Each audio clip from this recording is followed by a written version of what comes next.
আসসালামু আলাইকুম বন্ধুরা।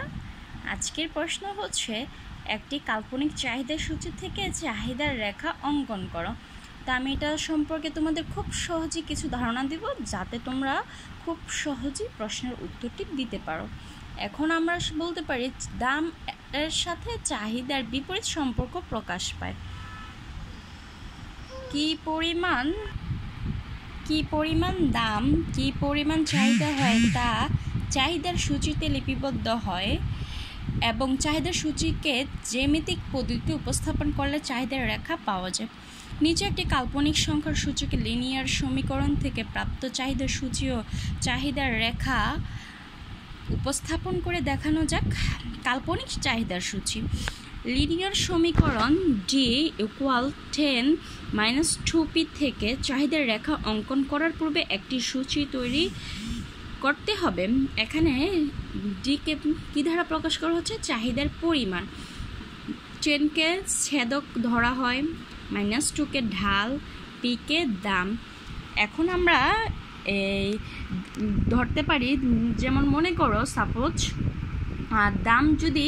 দাম ইকুয়াল পি ইকুয়াল 1 টাকা হলে ডি ইকুয়াল 10 - 2 1। এই যে পি এর মান হচ্ছে 1, তে সূত্রের সাহায্যে হলো 2 এর সাথে পি ছিল, আমাদের সূত্রেতে 2 এর সাথে দেখো পি ছিল, তো সেখানে আমি 1 দিলাম। তো 2 এর সাথে 1 গুণ হলে 2 হয়, তো 10 এর সাথে -2 বিয়োগ করলে হচ্ছে 8 একক। তো এখন দাম যদি 2 টাকা হয় তাহলে ডি এর মান কত হবে? 10 = 2। তো 2 টাকা যেহেতু ধরা হয়েছে, পি এর মান 2, 2 দুগুণে 4, 10-এর সাথে -4 বিয়োগ করলে হয় 6 একক। সেম এরকমভাবে করে আসতেছে 3 নাম্বার। পি এর দাম যদি 3 টাকা হয় তাহলে ডি এর মান কী হবে? ডি এর মান হবে 10 - 2 3। তো 3 দুগুণে 6, -6 যদি 10-এর থেকে 6 চলে গেলে 4 থাকে। তো দাম যদি 4 টাকা হয়, ডি এর মান হবে যে 10 - 2 তারপর ইনটু 4। তো 4 দুগুণে 8, 8-এর সাথে 10 বিয়োগ করলে হয় 2 একক। এভাবে বিভিন্ন দামের উপযুক্ত অপেক্ষক মাধ্যম প্রাপ্ত বিভিন্ন চাহিদার পরিমাপের উপর ভিত্তি করে একটি চাহিদার সূচি প্রণয়ন করা হলো। চাহিদার সূচি এবং চাহিদার রেখাটা আমি সংক্ষিপ্ত আকারে একই সাথে করেছি আপনাদের বোঝার স্বার্থে।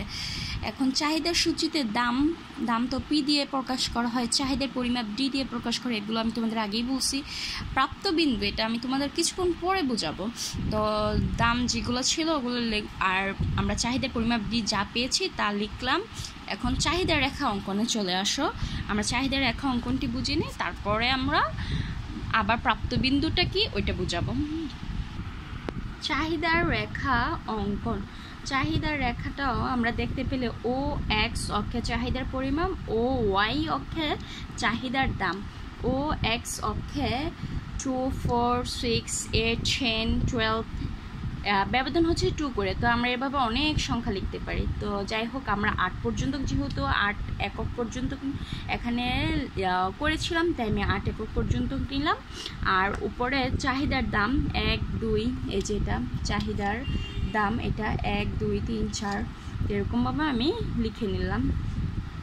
তো এখন চাহিদায় দাম যখন 1 টাকা, চাহিদার পরিমাপ 8 একক মানে ডি বিন্দুতে ছেদ করে।